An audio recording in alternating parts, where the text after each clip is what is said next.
I had been in Portland in college, and I studied theater at Lewis and Clark. I started dancing in New York, and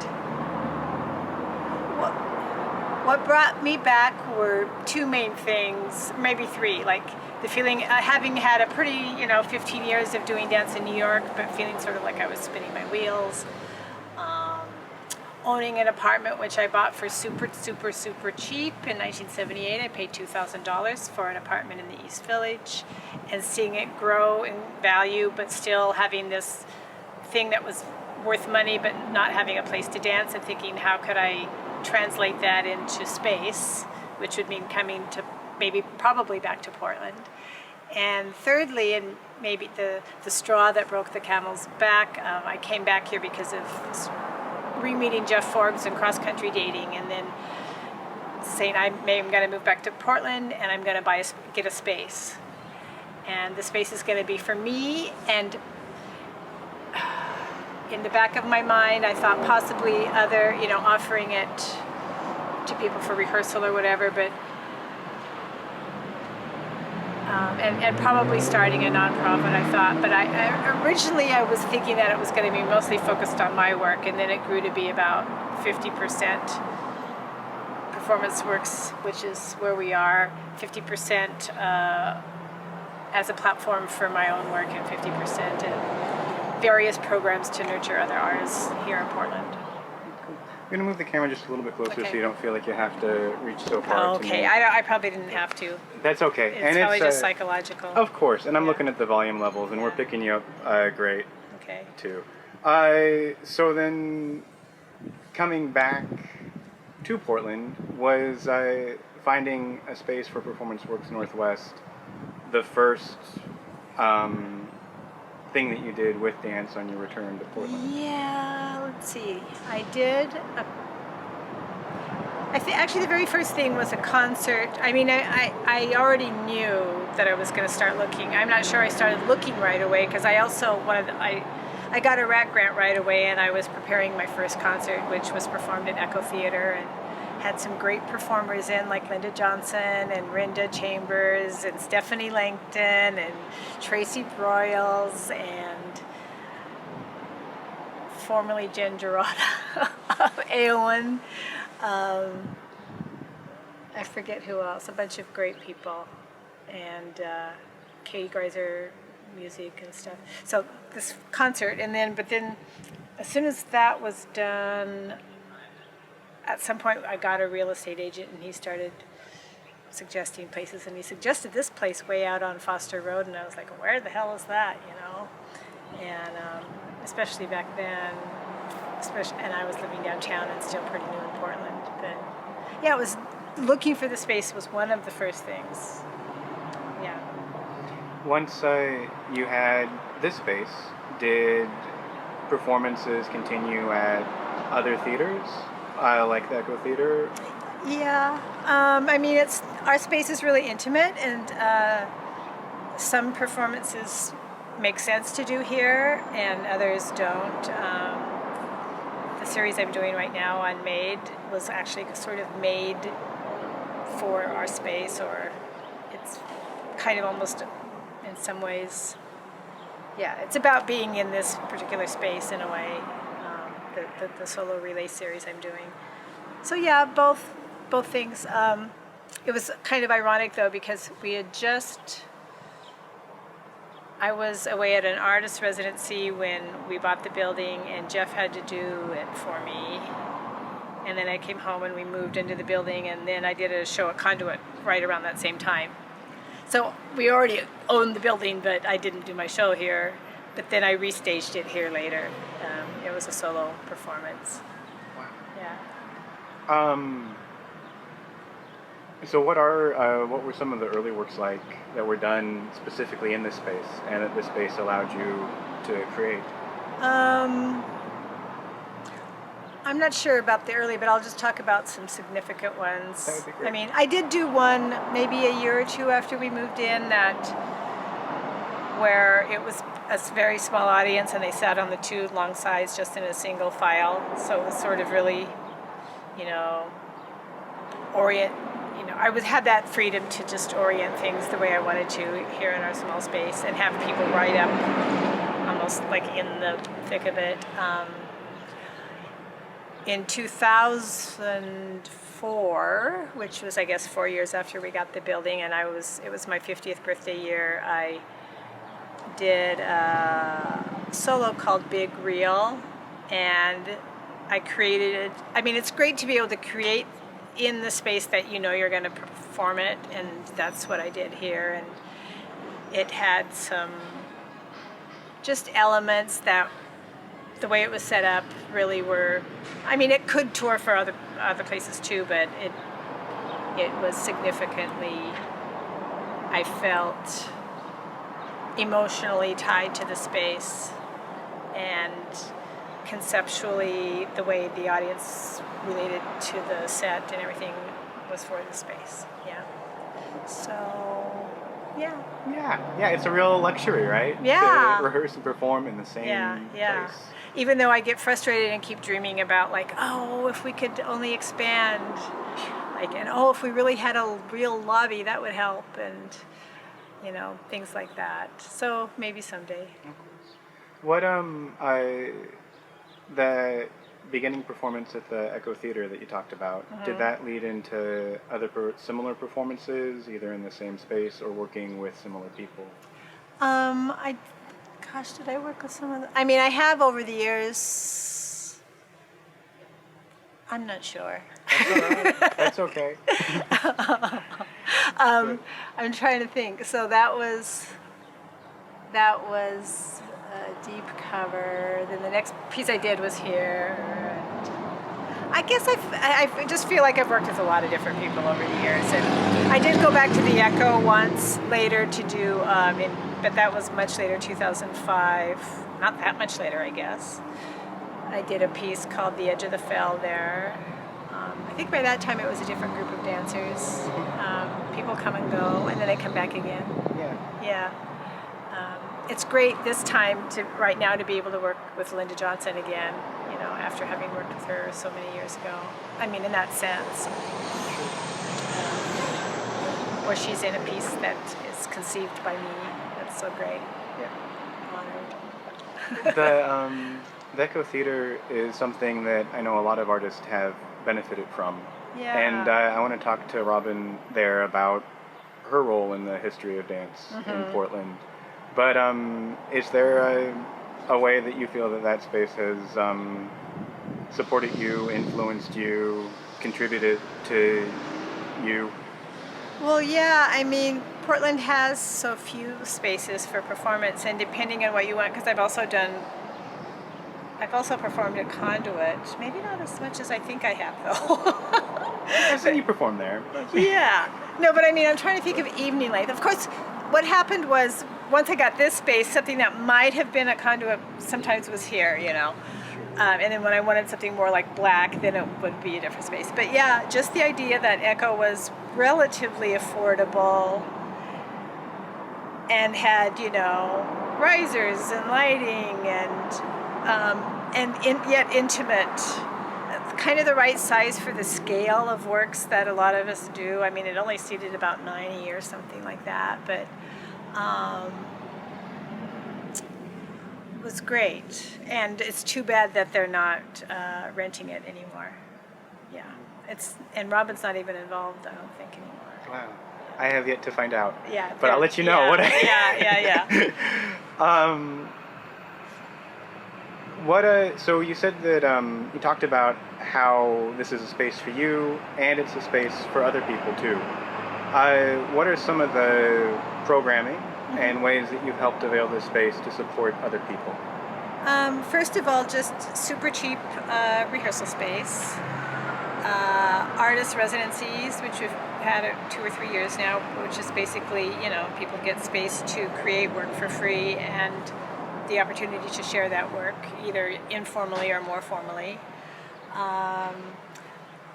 The Holy Goats improvisation series, which we used to have, was one of the things that, when I moved here, I was like, well, they were having Sundays at 7, which was something that was happening, but a series devoted mostly to improvisation didn't exist, and it was something that it's like, what don't they have here that I miss that I had in New York? And I can make it happen. So that's how we started doing Holy Goats.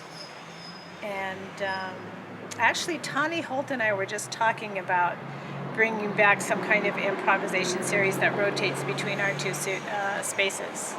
So that will be fun. The time may be right for that. Our cabarets, which showcase short works by audiences, and they don't happen that often. Audiences, artists don't happen that.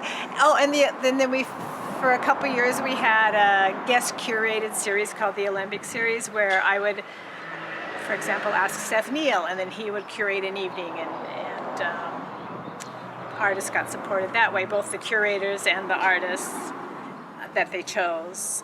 I think we did a series of 13 or something of those. I'm trying to think what else. Every once in a while there's like a specific project involving another artist that often it's a visiting artist, like when Kara Nelson came to do tuning score workshops. And Lisa Nelson.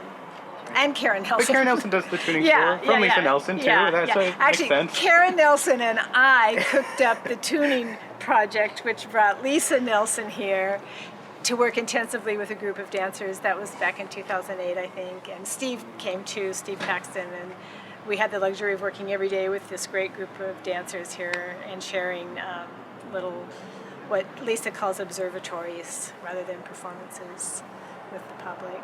I think, were you around or were you at school during that time? 2008 was just before I headed off. I headed off in 2009. So I think I heard about that, but I think I didn't fully understand what it was and therefore missed out on the opportunity. Yeah, sometimes it's hard to... I just remember at that time being like, why aren't droves of people coming to see this? Don't they know how important these people are in the history of dance? And it's hard to just start from zero and educate people sometimes when it's not... Totally is. When they don't already have that context. Mm-hmm. Like, don't you know you should be here? Yeah. Or how do you help people find something they're not looking for? Right. That's a real challenge, but would ultimately benefit from and enjoy. Yeah. So. And it's not that they were badly, attended. I just thought, in a way, sometimes I was expecting... If it had, I was thinking, if this had been in another place, droves of people would be coming to see it. That is a problem I see all over Portland. Mm-hmm. That, like, I go up to Seattle for Spotty and see hundreds of people showing up for really significant, important teachers and to share in their work. Yeah, although a lot of them come from out of town and are students. Right, and that's the flip side too, that there's that... population of... Right, and the kind of momentum that snowballs that then people are attracted to. Yeah. So... But no, you're right. I think of that. It's just hard to... I don't know what it is about Portland. Is there something for Portland, for dance in Portland that you wish can change in the future? Oh, God. Yeah. I don't know. I guess a feeling of...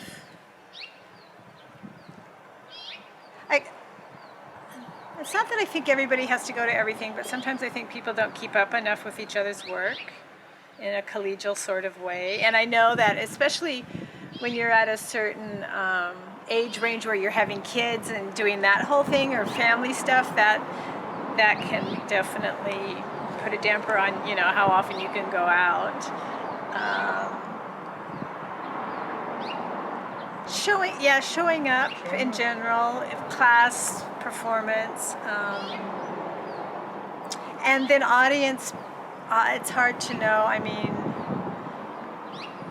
I wish we had more audience that wouldn't just go to TBA, but that would go to things year round in Portland. Yeah, I totally agree. There's not a shortage of talented people in Portland or creative people. There might be too many. Exactly. For the amount of I mean, who knows? Of course, almost everywhere you go, there's still a large percentage of audience that will be other artists, but I don't know. Not too many, but more people going to stuff as well as people making stuff. Exactly. Yeah.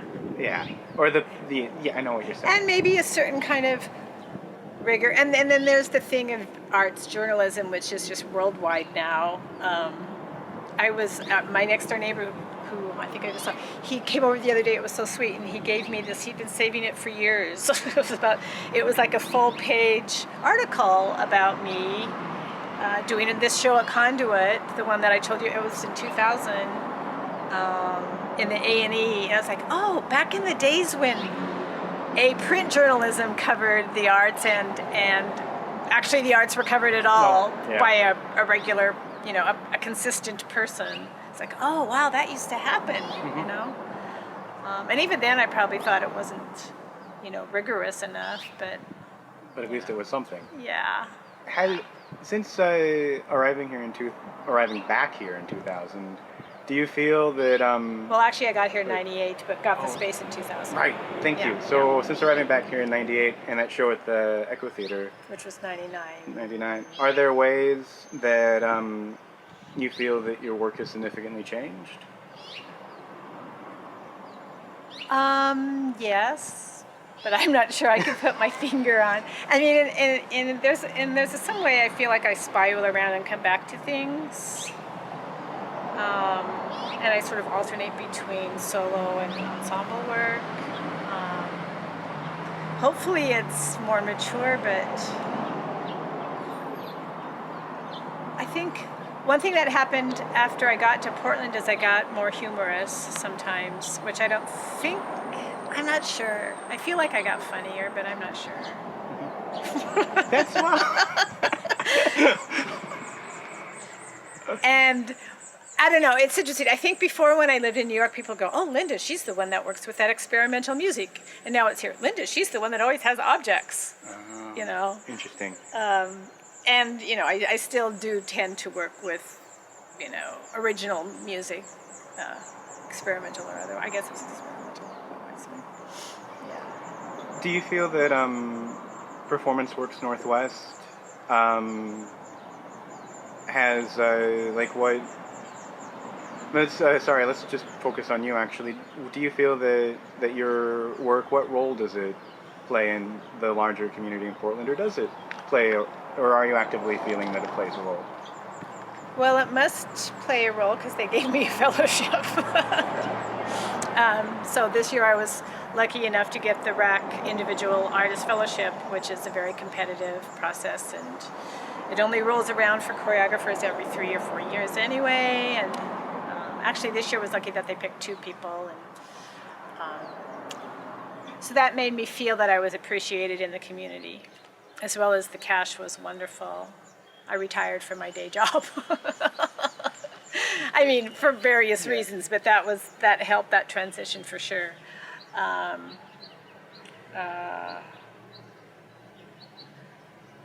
think it's, and I also think it is a combination of my own work and Performance Works as a site for the kind of work that I'm interested in, and as a nexus, that there's been an influence. I'm not sure, you might have to ask other people if they, I don't know.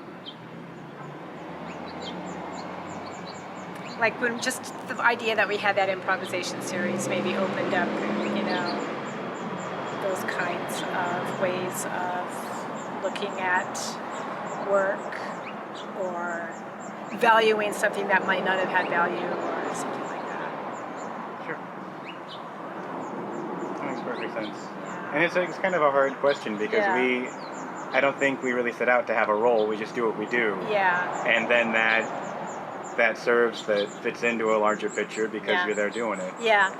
And then I think, people who actually teach a lot can maybe see that more directly, what their influence is, because they're in that role. But since I don't teach very often, just kind of more providing opportunities, and then in terms of my own work, people seeing it and being influenced. Mm-hmm. That's hard to know. Of course. Yeah. So we talked about the residency program, but the trailer behind us, is that you have several different residency programs going on in the studio with local artists and the trailer, or is that the same residency program but Well, different we call it aspects? the same. I mean, and there's it kind of happens in different ways. We have the local artist residencies is by application and a panel.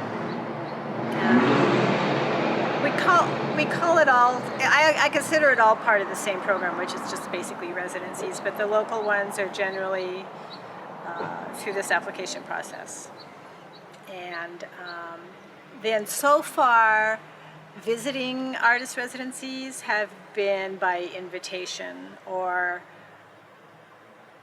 an avenue like Clara's here now because Jen Midas, her collaborator, approached me about the possibility of her coming here, and I got really excited about it, and I am excited. Yeah, today's actually her first day here. Welcome. Yeah, and I've also for the first couple years of our visiting artists that I've sort of actively selected, I've been trying to find like counterparts for myself around the country, people that I know who I kind of want to reward, people who also just want to have a kind of collegial connection to. And so we've had like Meg Wolf from Los Angeles and Blake Beckham from Atlanta, both of whom have both of them who create their own work and have organizations that support other work in various ways, so in a similar way that I do my own work and performance work supports artists in other ways. That's great. And then they got to come here, have this be a home base and for them. And just to get away from their, Right. Yeah.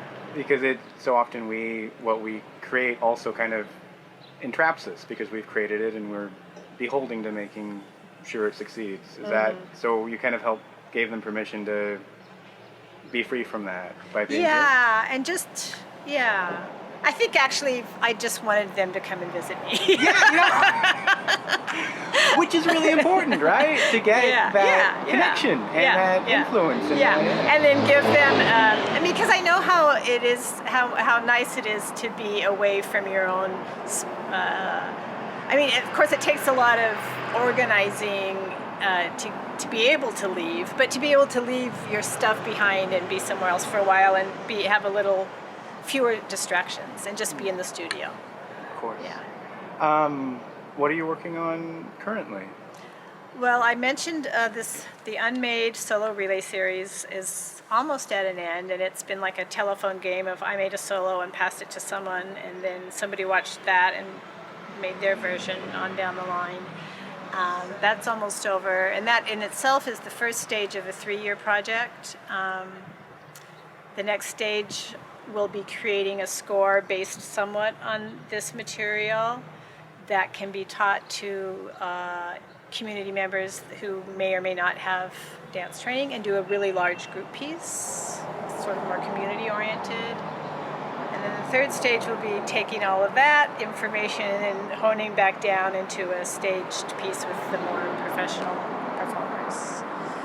So that's like a 3-year project, it's fun to have something that has a plan of making, even though I don't know what the outcome is going to be. And the schedule is also such that I have time to do other things around it, because like after this August performance, there'll be a break until next, the beginning of 2016. Yeah.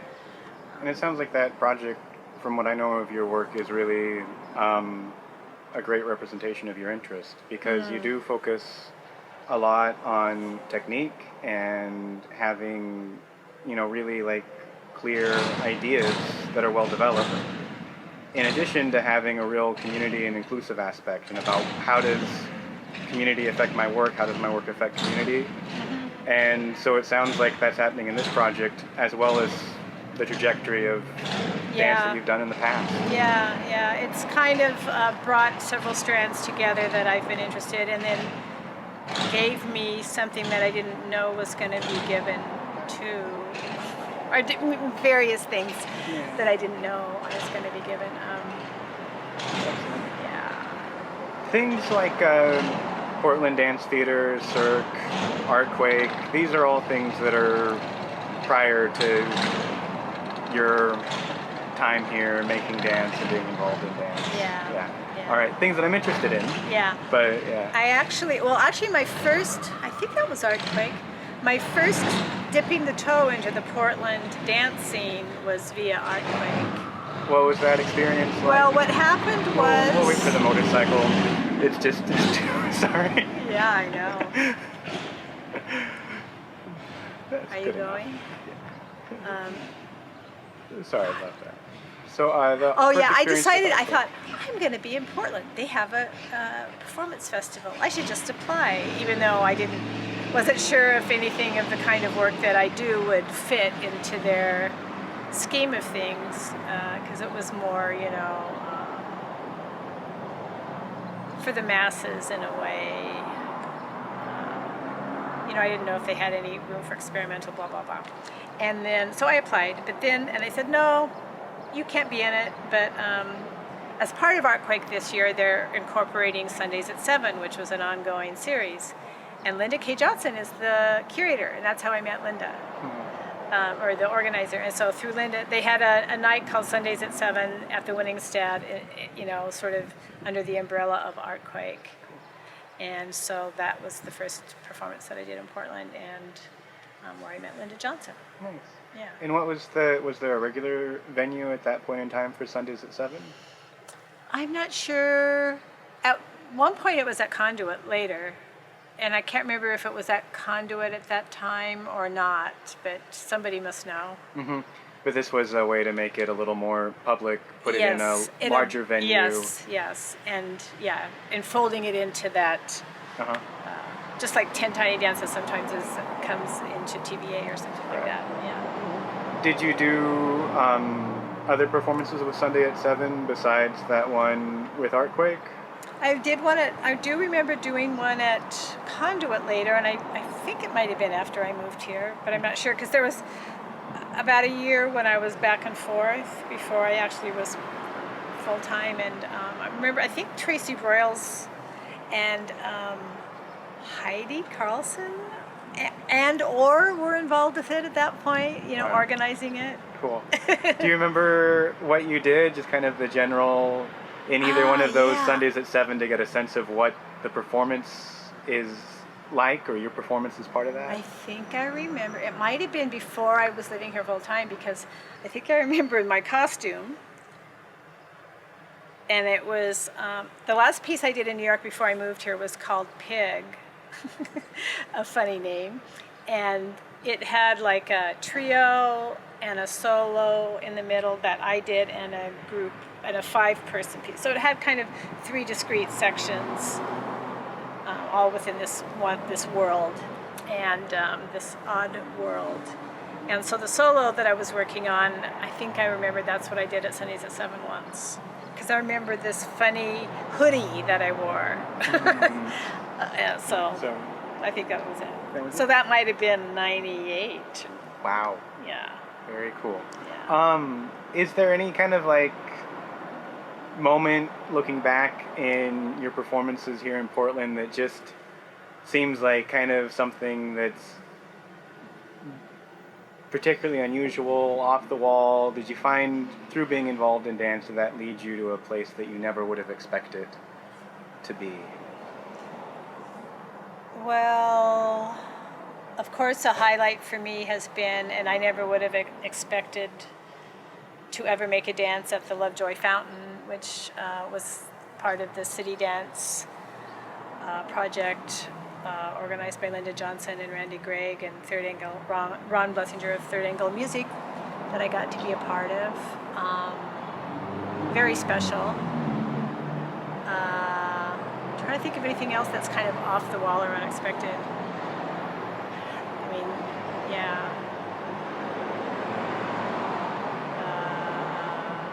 I don't know, lots of things. Of course, yeah. But that's a good one. Yeah, that's a good one. City yeah. Dance. Yeah. That's also a highlight for me too, getting to dance in that. Yeah. It was a very cool thing. Yeah, I know. Certainly some of the biggest audiences we've ever had, right? Right. Yeah, that was jaw dropping to see like 1,000 people, like mobs. Yeah. Yeah. Is there any thing that about your experience of dancing in Portland, running Performance Works Northwest, Portland dance community in general, that feels like we're missing? Is there something else significant that we haven't gotten a chance to touch on yet?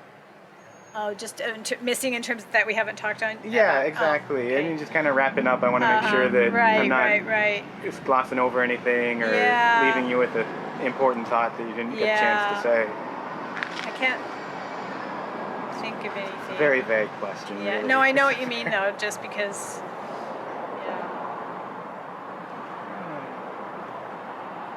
I think we covered a lot of ground. We covered some key performances, some highlights for you, the programs you're working with.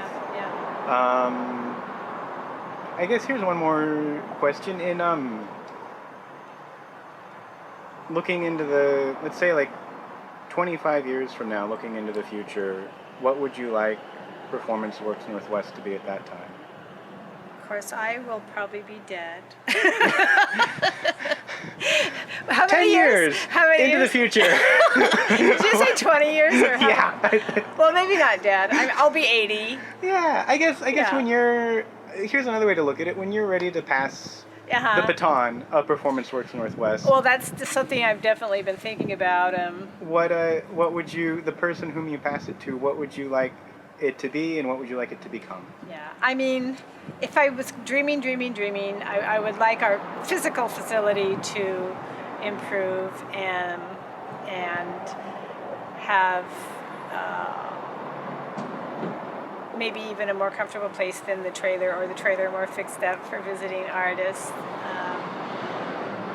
Dressing room space, etc. About those kind of really obvious things. And then in terms of passing it on, it would be great to have more than me. Like ideally in the future, I would like Performance Works to have at least a couple people on staff, on paid staff. And I myself just started getting paid a little bit the last couple of years after 15 years, And now I make, last year I made $400 a month, and this year I make $800 a month. It breaks my heart because I know, I don't know. I can imagine how much effort and work it takes to sustain. Yeah, and it's, on the one hand, I want to say, I want to find someone just as passionate, but I also, I want Performance Works to be able to be in a place where they can find someone who is just as passionate, but recompense them in a way that is, a living wage. Right. As well as because one of the reasons why I, never paid myself is because, you have to raise the money to do that, and our focus has been, even though it hasn't been very much to artists who are here, or just to keep everything, either the space affordable to artists for rehearsal and performance, and for when artists come and just, perform, even just at the cabaret or something, to be able to give them something, so. Sure, of course. And I think, I know, dancing with Mary and talking with her, I said, Mary, why don't we tour? Why don't we go other places in the U.S.? Mm-hmm. And she said, I don't want to put all my energy into coordinating tours. I'm a choreographer, not a tour organizer. Yeah. And you have this space, you want to run this space and make dance and not spend the time being a fundraiser. Yeah. And that's because that's the job in itself, right? And that's why that Rauschenberg money that we got was so significant, because it not only was the money, but we didn't have to do a lot of work around what I would call wasting time. We didn't have to waste a lot of time getting the money and actually the second year they did make us do more of a report that was more, I was like, really? Yeah. But anyway, the first year, not too much final report and stuff. Probably still in the end worth the time in the second year. Yes, worth the time, but time is precious, and that means that you're not doing something else. Yeah. And there's always something else that could be done, right? Yeah. So sweet. Linda, thank you so much. Yeah.